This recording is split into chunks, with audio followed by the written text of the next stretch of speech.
नागोठणे शहरातील अंबा नदीच्या तुडुंब भरून वाहणाऱ्या पाण्यात उडी घेणाऱ्या विवाहित महिलेला पोलिसांनी आपल्या जीवाची पर्वा न करता वाचवून कौतुकास्पद कामगिरी केली आहे। ही घटना गुरुवार 21 ऑगस्ट रोजी रात्री 9 वाजण्याच्या सुमारास घडली।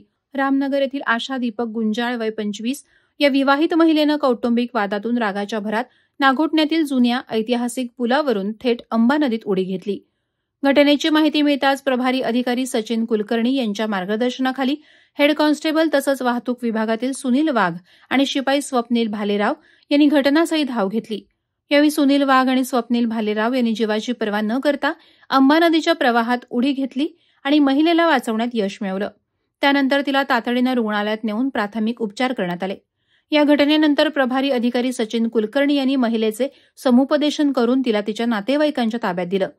नागोठणे पोलिसांच्या या धाडसी आणि कौतुकास्पद कामगिरीचं सर्वत्र कौतुक होत आहे। वादळवारा लाईव्हसाठी महेश पवार, नागोठणे। नवी मुंबई व रायगड जिल्ह्यातील ताज्या बातम्या आणि घडामोडींसाठी सबस्क्राईब करा वादळवारा लाईव्ह चॅनल आणि दाबा बेल आयकॉन।